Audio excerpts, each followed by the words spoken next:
Assalamualaikum warahmatullahi wabarakatuh. Perkenalkan, nama saya Agung Dwi Priyono dari kelas 12 MIPA 2. Kali ini saya akan menjelaskan tentang korosi.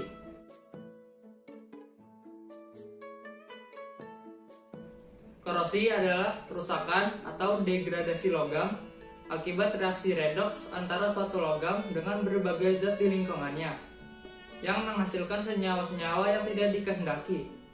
Dalam bahasa sehari-hari, korosi disebut perkaratan.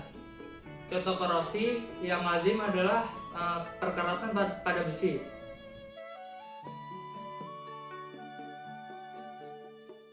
Faktor-faktor penyebab korosi, yang pertama itu ada air dan kelembapan udara. Semakin tinggi kadar uap air di sekitar logam, semakin mudah logam mengalami korosi. Yang kedua, elektrolit. Elektrolit merupakan tempat atau media yang menjadi tempat berlangsungnya transfer muatan.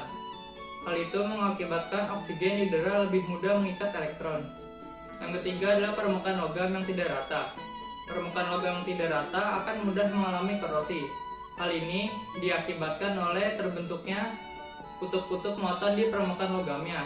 Kutub muatan tersebut yang berperan sebagai anoda dan katoda. Yang keempat adalah terbentuknya sel elektrokimia. Terbentuknya sel elektrokimia ini dilatar belakangi oleh adanya dua permukaan logam yang saling bersinggungan. Jika permukaan logam yang bersinggungan memiliki perbedaan potensial elektroda, maka akan terbentuk sel elektrokimia. Saat terbentuk sel elektrokimia, logam dengan potensial elektron lebih rendah akan melepas elektron, sehingga terjadi oksidasi. Oksidasi inilah penyebab utama dari korosi.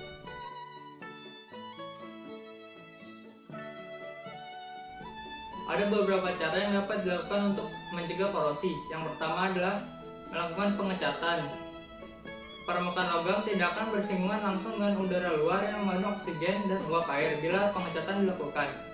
Yang kedua adalah menggunakan electroplating, yaitu melapisi permukaan logam secara elektrokimia.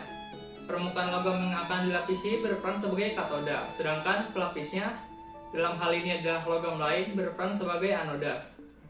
Yang ketiga adalah pengorbanan anoda atau pelindungan katoda. Itu cara untuk mencegah korosi dengan cara mencegah terbentuknya sel elektrokimia. Dilakukan dengan cara menyambungkan logam yang akan dilapisi dengan logam yang memiliki potensial elektroda lebih kecil. Logam dengan potensial elektroda lebih kecil berperan sebagai anoda. Logam yang dilapisi berperan sebagai katoda. Yang keempat adalah membuat paduan atau alloy. Dengan cara mencampurkan besi dengan logam lain yang tahan korosi seperti nikel atau krom. Campuran ini dikenal sebagai baja stainless.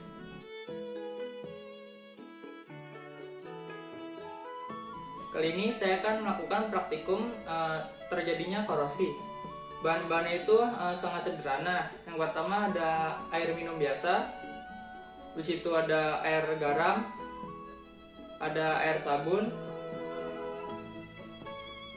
ada cuka, minyak goreng, paku besi,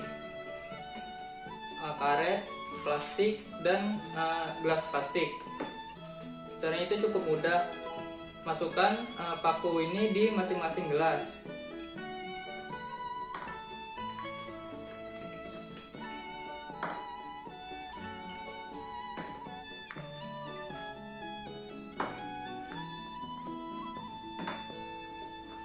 Habis itu masing-masing gelas dengan plastik.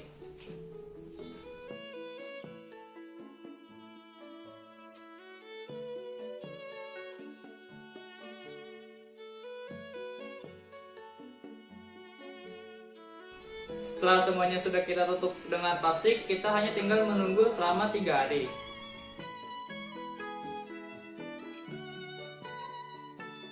Ya, ini adalah setelah 3 hari perendaman. Terlihat ada beberapa air di dalam gelas yang mengalami perubahan warna akibat korosi.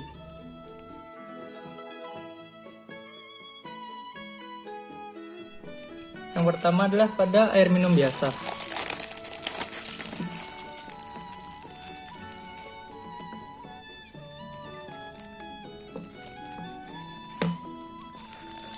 Di sini terlihat telah terjadi korosi.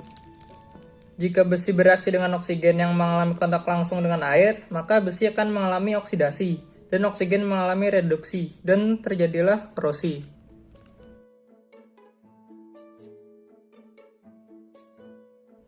Yang berikutnya adalah paku yang direndam pada air sabun.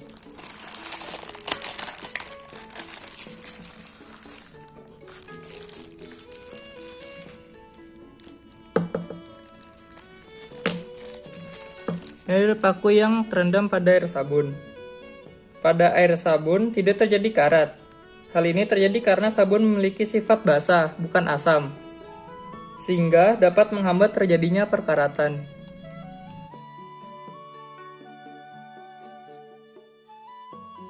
Yang berikutnya adalah paku yang terendam pada air garam.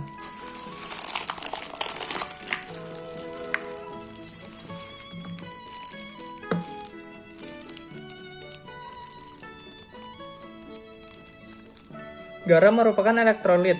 Konsentrasi elektrolit yang tinggi dapat meningkatkan kecepatan elektron sehingga laju korosi meningkat. Dari sini dapat terlihat terjadi korosi.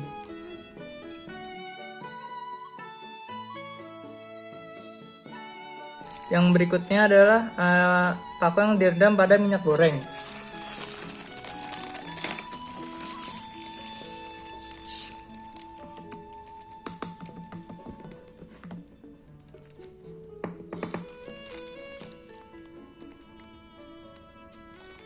Di sini tidak terjadi korosi. Minyak goreng dapat menghambat korosi karena minyak goreng dapat menghambat kontak langsung antara besi dengan oksigen dan air, sehingga korosi tidak akan terjadi.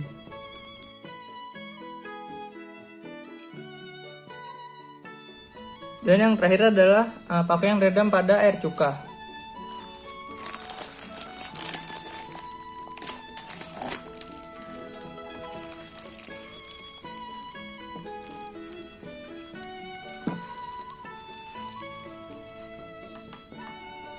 Dan ini adalah air yang terendam pada air cuka.